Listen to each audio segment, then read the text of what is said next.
Speaker, the 2010 barbecue season appears to have started early, perhaps as early as the 28th of July.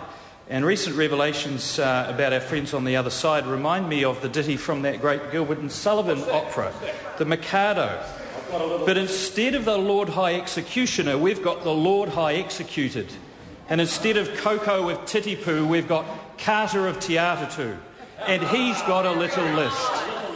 Now, after Catherine Delahunty's maiden speech, I vowed I would never sing in this house.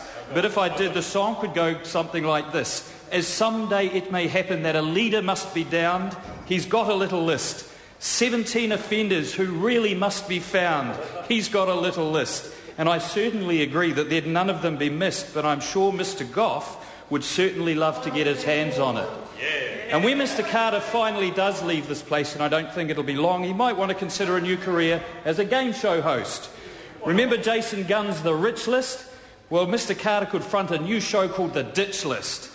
And Labour MPs could appear and attempt to name as many of their colleagues ready to roll their leader as they can, but that's one show where getting a good score might be a bit career limiting. But what's most astounding about this whole affair is that while Mr Carter may have been very indiscreet, in point of fact, so clumsy in his attempt to undermine his leader that I suspect that that was his intention all along, and he's probably very upset that his 17 colleagues, having led them out of the trenches, didn't actually follow him into their coup d'etat. But the most astounding point about this is that Mr Carter's main criticism is absolutely accurate in respect of the extraordinary flip-flop on GST. Mr Carter rightly points out how inconsistent the Labour leader's been when he dusts off the big red bus, paint the word X the tax on the side of it, and crusades around the country telling people how badly off they'll be. But when it comes to the crunch, he cannot commit to axing the tax. Quite the opposite, he now commits to keeping the rate of GST, but tinker around the edges of it with fruit and vegetables.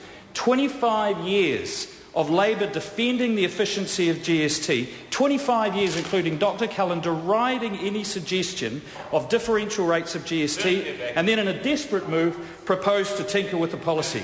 And if Mr Goff really has a problem with the tax switch, if Labour genuinely believes New Zealanders would be better off by returning GST to 12.5% and handing back the $4 billion of tax cuts they just received, then take that policy to the electorate at the next election. They repeatedly state that those changes don't favour the many but favour the few, so they should have the courage to go to the electorate and winding back those changes. Tell the family on the average income who's just got $25 a week more in their pay packet despite the GST switch that they want to take that back off them. Tell the married superannuitants who receive a minimum of $12 a week and whose income under this government who's gone up by more than $100 a fortnight, tell those people that they want to return this country to the tax and spend policies that led New Zealand into the brittle economic state this government found itself in. Have the courage to go back to the electorate and turn the policy into action.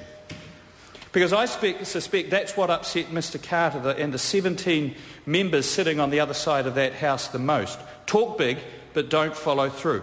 So who might be on the list of 17? Well, one could probably discount the most recent arrivals to Parliament. So that takes the suspect list down to about 28. Take away the leader and the deputy leader, you're left with 26. Take away those who have retired or announced that they're not standing at the next election, because they're bound to be ambivalent about the leadership. So that's another 4 or 5. So we're down now to about 21 possible Labour members. 21 Labour members who didn't come in at the last election, who still plan to be around after the next election, and who aren't the leadership pair. 17 of them are very possibly on Mr Carter's list. So 17 of the 21 more experienced members who want to stick around next year could be exposed by Mr Carter as wanting to roll their leader. And the aspirants to leadership know that timing's everything. And they probably have been happy to let Mr Goff fall on his sword after the next election, but they might be thinking about moving sooner now on the basis that if they don't, someone else might. So on the other hand, what will being exposed by Mr Carter as a member of the list of 17 mean? Well, Mr Speaker, it probably augurs pretty well for their plans. That will be of comfort to the aspirants as the barbecue season approaches. The Honourable